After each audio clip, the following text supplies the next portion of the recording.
नमस्ते. कवलेस किचनमध्ये आज आपण अंड्याचं चमचमीत असं कालवण करायचं आहे आपल्याला.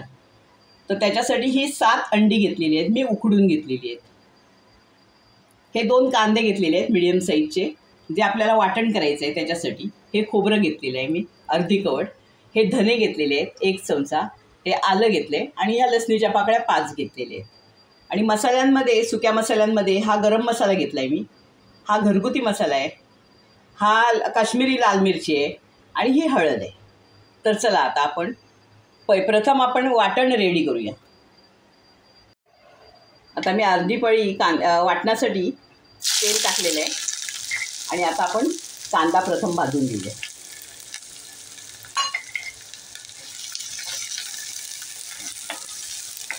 गोल्डन ब्राऊन होईपर्यंत आपण कांदा भाजून घ्यायचा आहे चांगला.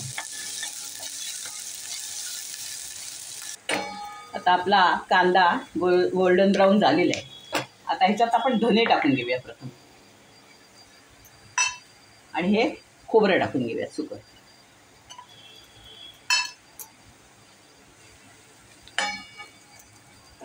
आणि ह्याच्यात डायरेक्ट आपण आता लसूण आणि आलंसं टाकून घेऊया.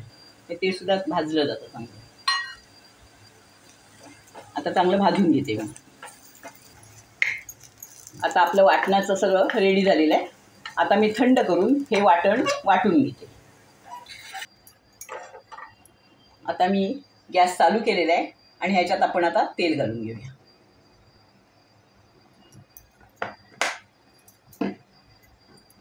ह्याच्यात आता 3 लवंगा घालते मी आणि थोडासा दालचिनीचा तुकडा टाकते.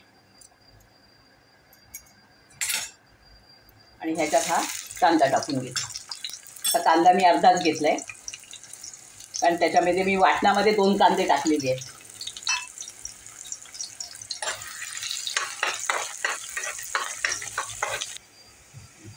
आता कांदा आपला लाल झालेला आहे. आता हे जे वाटण आहे केलेलं ते आपण टाकून घेऊया आणि चांगलं परतून घेऊया प्रथम.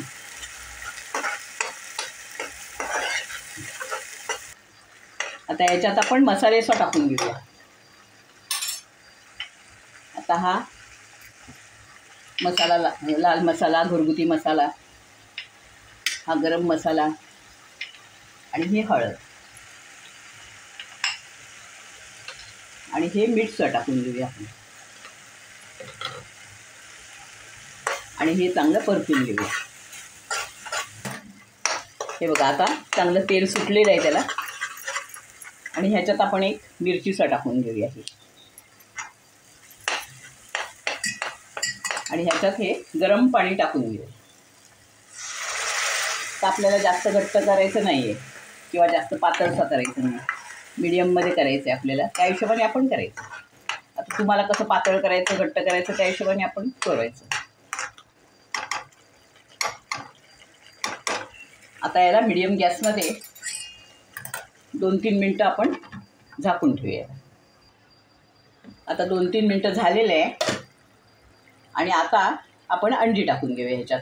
आता हे आपण फोकच्या साहाय्याने असे त्याला होल पाडून घेऊया आणि त्याच्यामध्ये आतमध्ये सगळं रस जातो तो मसाला.